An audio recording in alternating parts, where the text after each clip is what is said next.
పండిత రామకృష్ణ మాకు మిత్రుడు, మాకు ముఖ్య సలహాదారుడు. మేము ఆయన్ని గౌరవిస్తాము. అలాగే ఆయన అష్టదిగ్గజ పదవిని అలంకరించిన తరువాత చరిత్ర కూడా ఆయన్ని గౌరవిస్తుంది. ఈ సందర్భంగా మహామంత్రి, మా కోరిక ఏమిటంటే రాజభవనాన్ని ఏ రకంగా అలంకరించాలంటే, ఎలా అలంకరించాలంటే ఎవరైనా ఒక యువతి దాన్ని చూస్తే తన కనిపించాలి. నాకు వివాహమైనప్పుడు నేను వధువులా మారి ఇదే రకంగా అలంకరించుకోవాలని. ఎవరైనా రాజకుమారుడు దీన్ని చూస్తే తన కనిపించాలి. ఎప్పుడైనా తనకి రాజతిలకం దిద్దినప్పుడు తన భవనం కూడా ఈ రకంగా అలంకరించాలని. మహారాజా, ఇదిగో చూడండి నా అలంకరణ పట్టిక. ఇందులో ఉన్నవి 10 కాంచీవరం చీరలు, 20 వడ్డానాలు, బోలెడన్ని నగలు, ఇంకా గజ్జలున్న పట్టీలు. మహారాణి చిన్నాదేవి, ఇది పండిత రామకృష్ణ గారి అష్టదిగ్గజ సంబరాలు. ఏదో అందాల పోటీ కాదు. నచ్చ చెప్పండి మహారాణి తిరుమలంబ. అలాగే మహారాజా. మహారాణి తిరుమలాంబ, 10 కాంచీవరం చీరలు ఎటూ సరిపోవు. ఇదిగో చూడండి, నేను నా పట్టికలో 15 కాంచీవరం చీరలు రాశాను. ఒకవేళ సంబరాల సమయంలో మనకు ఏ చీర నచ్చకపోతేనో, అందుకే ఇక 20 వడ్డానాలతో ఏ అవసరమూ లేదు. 10 సరిపోతాయి. మహారాణి చిన్నాదేవి, ప్రతి ఒక్క వస్తువు కోసం వాదించుకోవడం కన్నా మనం రాసుకున్న పట్టికల్ని కలపడం మంచిది. మామూలుగా ఇద్దరి ఆలోచనలు అస్సలు కలవు. ఏదైనా తెప్పించాలనుకున్నప్పుడు, కొనాలన్నప్పుడు వీళ్ళిద్దరి పట్టికలు మాత్రం కలిసిపోతాయి. మహారాజా, మీరు ఏమైనా అన్నారా? లేదు లేదు మహామంత్రి గారు, మేము కేవలం ఏమన్నామంటే ఈ సంబరాల కోసం ఆ పండిత రామకృష్ణ రాజభవనంలోకి ప్రవేశిస్తున్నప్పుడు పూల వర్షం కురిపించడం మంచిది అని. మహారాజుల వారికి జయము.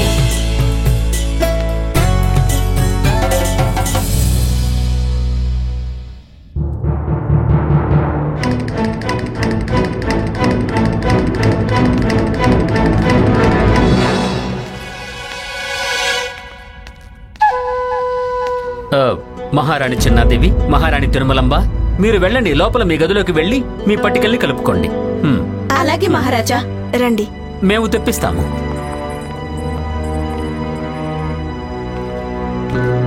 ఏమైంది? ఒక బాధాకర సమాచారం మహారాజా. మన గూఢచారి తను నిజాం రాజ్యంలో రహస్యంగా పనిచేస్తున్నాడు. తను నిజాం చేతులకు చిక్కాడు. తనను బంధించడం జరిగింది. ఏమిటి? అవును మహారాజా. మహారాజా, ఆ ప్రత్యేక గూఢచారి గురించి ఎలాంటి ప్రత్యేకమైన సమాచారమూ లేదు. కానీ బందీ అవడానికి ముందు ఆ గూఢచారి ఈ సందేశ పత్రాన్ని మన దగ్గరికి చేరవేశాడు. ఖచ్చితంగా ఖచ్చితంగా ఈ సూచన పత్రంలో ఏదైనా ముఖ్యమైన సమాచారం ఉండొచ్చు. నేను కూడా అలాగే అనుకుంటున్నాను మహారాజా. అందులో ఏం రాసిందో చదవండి. ఇది మహామంత్రి గారు చెప్పేది మీకే, దాన్ని చదవండి. ఇది మహారాజా, ఇది ఏమిటి మహారాజా? అది మేము చదవమని చెప్పాము.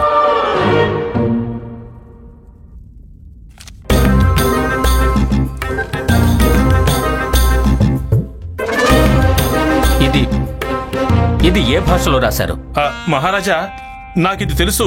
గూఢచారులు గుప్త సందేశం ఇస్తారని. కానీ వాళ్ళ భాష కూడా గుప్తంగానే ఉంటుంది. అది నాకు తెలీదు. మహామంత్రి, ఖచ్చితంగా ఇదేదో సాంకేతిక భాష అయి ఉండొచ్చు. కానీ ఇందులో ఏం రాసుందో అది తెలుసుకోవడం ముఖ్యం. ఒకవేళ గూఢచారి మనకు ఏదైనా రాబోయే ఆపద గురించి ఏమైనా సంకేతం ఇచ్చాడేమో. ఏంటి? మహామంత్రి గారు, మహారాజా, ఇప్పుడే ఈ క్షణమే పండిత రామకృష్ణకు దీని గురించి సమాచారం ఇవ్వండి. తమరి ఆజ్ఞ మహారాజా.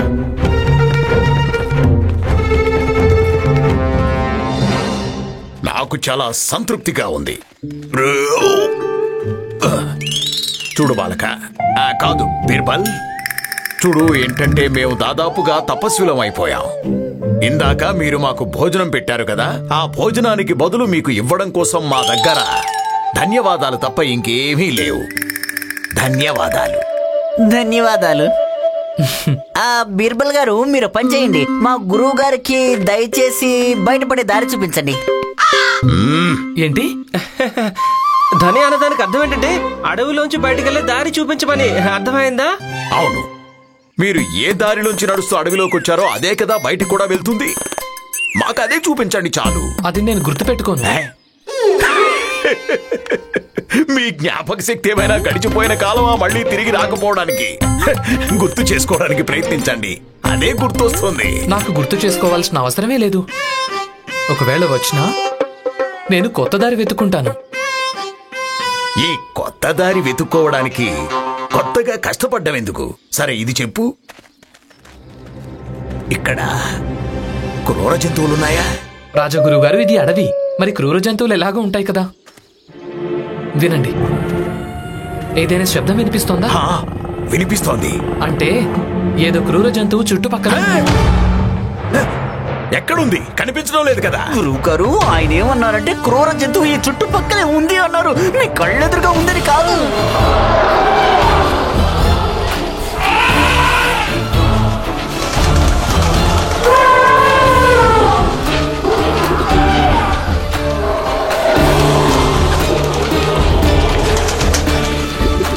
ఎక్కడికి వెళ్తున్నావు? అసలు ఏం చేస్తున్నావు? అరే, నేను జంతువుల గురించి అన్నానో లేదో, నువ్వు చూడడానికి చెట్టు మీదకి ఎక్కావా? రాజగురువు గారు, చూడడానికి కాదు, తప్పించుకోవడానికి ఎక్కాను. ఈ ఏనుగుల గుంపు ఒకేసారి పరిగెత్తుకుంటూ రావటం, పక్షులు హఠాత్తుగా ఎగరటం, అలాగే మిగతా జంతువుల అలజడి. ఖచ్చితంగా ఇది దేనికి సంకేతం అంటే అడవిరాజు ఇటే వస్తున్నాడని. అందుకే నా ప్రాణాన్ని కాపాడుకోవడానికి ప్రాణాలు కాపాడుకోవడానికి ఎక్కావా? ప్రాణాలు మా దగ్గర కూడా ఉన్నాయి. అలాగే చెట్టు మీదకి ఎక్కడానికి కాళ్ళు చేతులు కూడా ఉన్నాయి. వాటిని ఉపయోగించుకుని చెట్టు మీదకి ఎక్కండి, మీ ప్రాణాన్ని కాపాడుకోండి. వదిలేవయ్యా, వదిలే. నేను విజయనగరం నుంచి ఇంత దూరం చెట్టు మీదకి ఎక్కడం కోసం రాలేదు. నేనెక్కను. సరే అయితే, పులి వచ్చినప్పుడు అది మిమ్మల్ని ఏమీ అడగదు, మీరు చెట్టు మీదకి ఎందుకు ఎక్కలేదు. బీర్బల్ చెప్పింది నిజమే. ఎక్కుతాను, తప్పకుండా ఎక్కుతాను. కానీ ఎక్కడం ఎలా? గుర్తొచ్చింది. నేను చిన్నప్పుడు పాలకుల భుజాల మీద కాలు పెట్టి చెట్టు మీదకి ఎక్కుతూ ఉండేవాడిని. మరి ముసలాడు మన భుజాల మీదకి గాడిదలారా, ఆగండి, ఆగండి, కిందికి దిగండి, ఇక్కడ వంగండి. నేను మీ భుజాల మీద కాలు పెట్టి చెట్టు మీదకి ఎక్కుతాను. కిందికి వంగండి, వంగండి, వంగండి. రండి, త్వరగా రండి, వస్తుంది, వస్తుంది. వస్తున్నా, వస్తున్నా.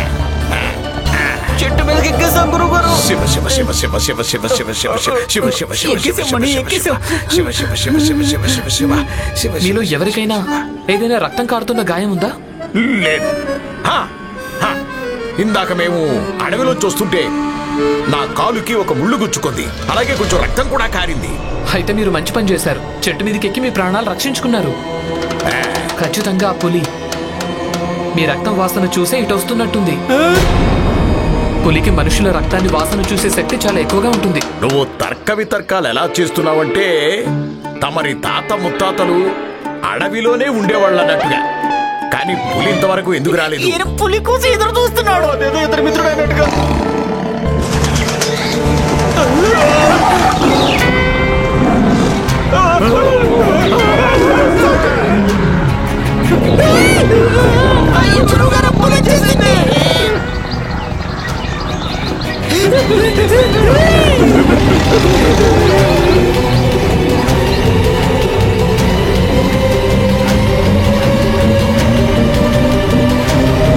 గురుగురు, వెళ్ళండి, వెళ్ళండి, మర్యాదలు చేయండి. పులి మిమ్మల్ని కలవడానికి వచ్చింది, పులి కలవడానికి వచ్చింది, వెళ్ళి కలవండి. గాడిదల్లారా, నేను విజయనగర మహారాజుని కలవడం కూడా మానేశాడ్రా. ఈ అడవిలో పులినేం కలుస్తాను? ఆయన కలవడం మానేసి మంచి పని చేశారు గురువు గారు. ఎవరు చాలా మంచి పని చేశారు. ఈ పులికి చెట్టు మీదకి ఎక్కడం నేర్పించలేదు. బీర్బల్, మీరు గురువు గారిని చెట్టు మీదకి ఎక్కించి చాలా పెద్ద తప్పు చేశారు. కనీసం ఆయననే కింద ఉండనివ్వాల్సింది. పులికి మా గురువు గారు 2 కాళ్ళు భోజనమైనా అయ్యుండేవి. పులి వేటాడు ఉండేది కదా. గాడిదల్లారా, నోరు మూసుకోండి.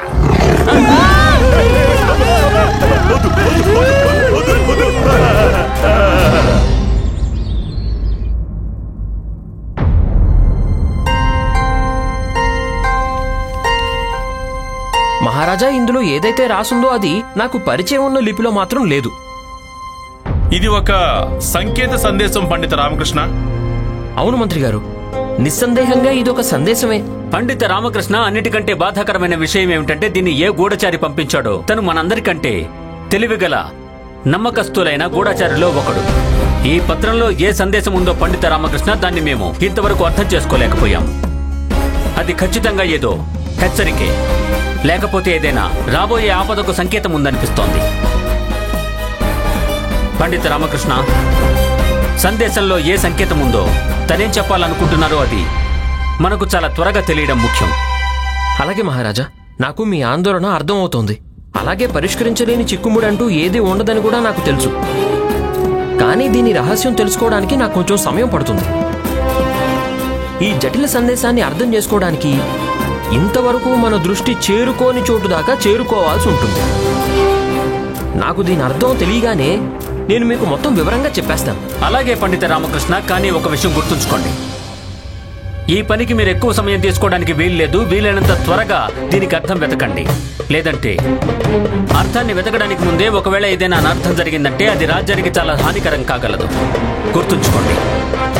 మీరు నిశ్చింతగా ఉండండి మహారాజా. నేను ఈ కొత్త సవాలుకి ఏదో ఒక పరిష్కారం తప్పకుండా వెతుకుతాను.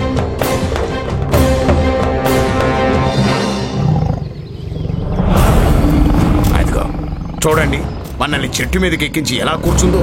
ఈ పులి ఎంత సోమరిపోతో. దీన్ని అడవికి రాజుని ఎవరు చేశారు? దీనికి మరో పనేమీ లేదా ఏంటి? దీనికి వాళ్ళ పని ఇదే. మీరు కిందికి దిగేదాకా ఎదురు చూస్తూ ఉండటం. నేను కిందికి దిగను. నేను అస్సలు దిగను. మీరేమీ ఆందోళన పడకండి. కాసేపట్లోనే అది ఇక్కడి నుంచి వెళ్ళిపోతుంది. అది మీకెలా తెలుసు? పులికున్న అసలు లక్షణం వేటాడమే కదా. దానికి ఒక చోట ఎలాంటి ఆహారం దొరకకుంటే అది ముందుకు వెళ్ళిపోతుంది.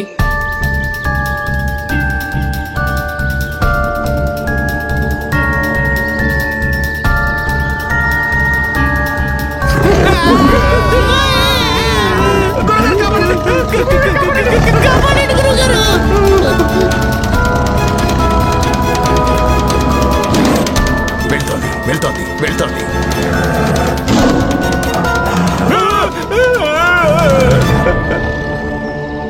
వెళ్తోంది వెళ్తోంది. బీర్బల్ మీరు చెప్పింది నిజమే. పులి వెళ్ళిపోయింది. అది ఇక మళ్ళీ తిరిగి రా. తిరిగి రాదా?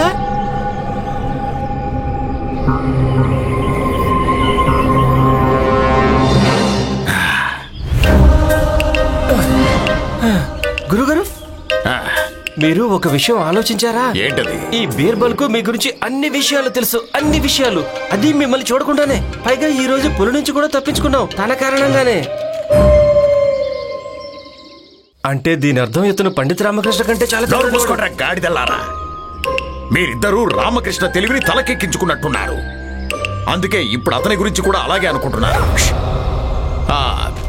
బీర్బల్, నువ్వే చెప్పావు కదా నీకు దారి గుర్తుండదని. అవును, చెప్పాను. ఇప్పుడు ఈ దారి వెతుక్కునే ప్రయత్నంలో మేము ఈ అడవిలోనే గుండ్రంగా తిరుగుతున్నట్టున్నాం. అంటే ఇప్పుడు నువ్వు కూడా ఈ అడవిలో గుండ్రంగా తిరుగుతూనే ఉంటావా ఏంటి? లేదు, మీరు చెప్పండి. పులి ఏ వైపు వెళ్ళిపోయింది? పులి అటువైపు వెళ్ళింది. పులి అటువైపు వెళ్ళింది అంటే దాని అర్థం మన దారి దానికి భిన్నమైన దిక్కు అయి ఉండాలి కదా. అదెలా? పులి ఇల్లు ఎక్కడ ఉంటుంది? పులి ఇల్లు దాని ఇంట్లోనే ఉంటుంది. కాదు, అడవిలో ఉంటుంది. ఇప్పుడు పులి ఆ దట్టమైన అడవిలోకి వెళ్ళింది. ఇక దానికి భిన్నమైన దిక్కులో మన ఇల్లు. బయటికెళ్లే దారి దొరికింది.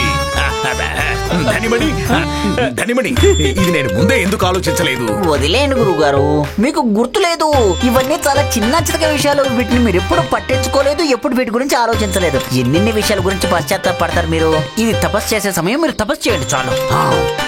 కాదు, తపస్సు తర్వాత ముందు మనం ఇక్కడి నుంచి బయటపడాలి అన్నట్టు. ఈ దివ్య నవయువకుడితో నేను ఇంకొంచెం సమయం గడపాలి.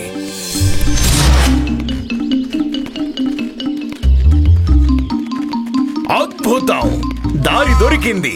వచ్చేటప్పుడు మాకు ఈ నది కనిపించింది. చాలు, నదికి అటువైపు వెళ్ళగానే మా సమస్య అంతా తీరిపోతుంది. నాకు తెలుసు నువ్వు మమ్మల్ని అడవిలో వంకర టింకర దారుల్లో తీసుకెళ్ళినా కూడా చివరికి సరైన దారి కనుక్కుంటావు అని. పదండి, నదిని దాటుదాం. అరే, అటెక్కడికి వెళ్తున్నావు? ఇట్రా బీర్బల్. అడవి లోపల నువ్వు మాకు దారి చూపించావు, బయట మేము నీకు చూపిస్తాం. నేను వెళ్ళి నదిని అక్కడి నుంచి దాటుతాను.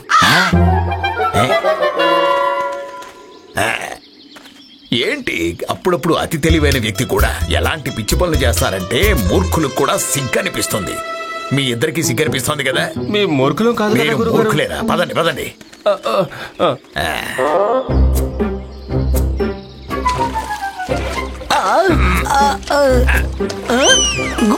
గురువు గారు చూడండి. మొసలా? మొసలా? మొసలి కాదు గురువు గారు, అద్భుతం. అదిగో అక్కడ చూడండి. అదిగో ఎదురుగా ఎదురుగా అక్కడ చూడండి.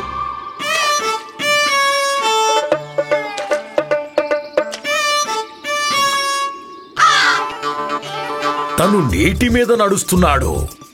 ఎవరైనా సాధారణ వ్యక్తి నీటి మీద ఎలా నడవగలడు? గురుగారు, నాకేమనిపిస్తుందంటే ఇది మన కళ్ళు చేసే మోసం తప్ప ఇంకేమీ లేదనిపిస్తోంది.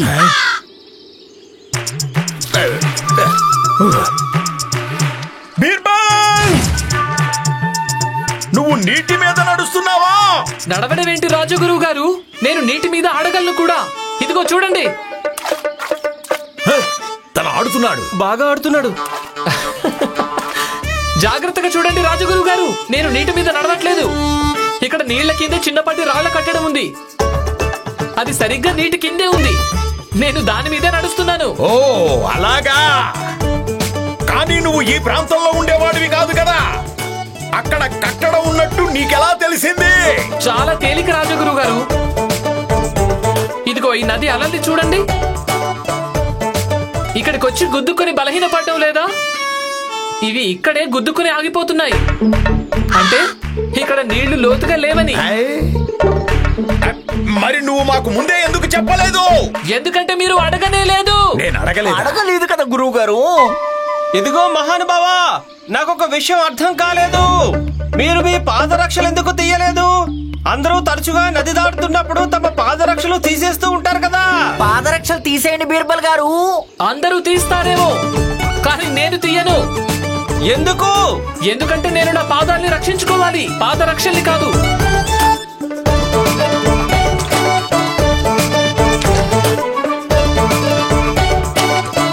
అబ్బా గురువు గారు, ఇంత చిన్న విషయం తన శిష్యులకు ఏదైనా గాడిద కూడా చెప్తుంది. మీరు మాకు ఇది కూడా చెప్పలేదు. తలకు తలపాగా, అలాగే కాళ్లకు పాదరక్షలు వేసుకుంటారని. ఏంటి గురుగారు? చూసావా, కాళ్ళ కింద చిన్న చిన్న రాళ్లు గుచ్చుకుంటున్నాయి. ఆలోచించు. ఒకవేళ ఈ మహానుభావుడు బీర్బల్ గారు మన జీవితంలోకి ముందే వచ్చుంటే ఈ నదిని తేలిగ్గా దాటేవాళ్ళం కదా. అలాగే ఎలాంటి కష్టాలు లేకుండా మన జీవిత నదిని కూడా తేలిగ్గా దాటి ఉండేవాళ్ళం. శాంతించండి గాడిదలారా, శాంతించండి. నాకు ఒక ఆలోచన వచ్చింది. ఇలాగే అరుస్తూ ఉంటే ఆ ఆలోచన నదిలోని అలలతో పాటే కొట్టుకుపోతుంది. నోర్మోయండి. మీ గురువు గారి మునుగుతున్న నావకు తీరం దొరికింది.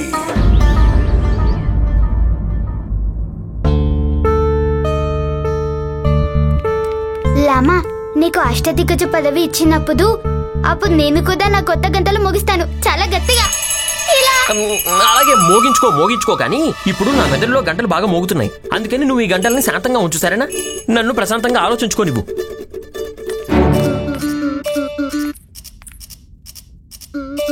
ఏమిటి? చెప్పండి, నేను ఎలా ఉన్నాను? వెళ్ళి అమ్మని అడుగు. ఎత్తండి. చూడు, నేను చిరాకులో ఉన్నాను. నేను ఇప్పుడు ఏ వస్తువు ఎత్తను, ఇక్కడి నుంచి కూడా లేవను. ముందు నువ్వు వెళ్ళు. మీ కళ్ళైనా ఎత్తొచ్చు కదా. మీ తల పైకెత్తండి, నాకు చెప్పండి, నేను ఎలా ఉన్నాను? ప్రతిరోజు ఉన్నట్టే ఉన్నావు. మీ అష్టదిగ్గజ సంబరాల కోసమని అందరికంటే అందంగా కనిపించడం కోసం మధ్యాహ్నం నుంచి అలంకరించుకుంటూ ఉన్నాను. చెప్పండి, ఎలా ఉన్నాను నేను? బానే ఉన్నావు. కేవలం బానే ఉన్నానా? బానేకి ఇంకొక విషయం కలుపుకో. చాలా బాగున్నావు అనుకో. కేవలం చాలా బాగున్నానంతేరా? నువ్వు పెళ్లికి ముందు ఇంకా చాలా బాగుండేదానివి. ఇప్పుడు నువ్వు ఎలా ఉన్నావంటే చంద్రుడు నిన్ను చూశాడనుకో నీళ్లలాగా మొత్తం కరిగిపోతాడు. అలాగే దర్పణం నిన్ను చూసినా పగిలి ముక్కలు ముక్కలుగా అయిపోతుంది. చాలా ఈ ఇంట్లోని దర్పణాలన్నీ మార్చాల్సి ఉంటుంది. నేను ఒకప్పట్లో కనిపించడం లేదు కదా. ఇదిగో శారదాదేవి, దర్పణాలు మార్చడం వల్ల ప్రయోజనం లేదు. దర్పణం మార్చడం వల్ల మనుషులు మారిపోరు.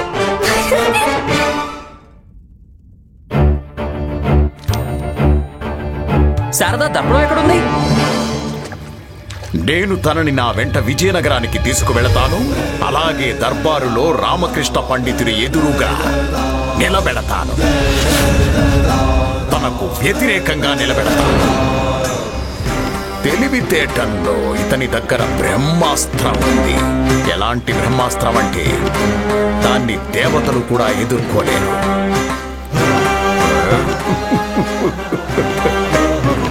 తాతాచార్య, నీ కష్టాలన్నింటికీ పరిష్కారం దొరికింది. బీర్బల్.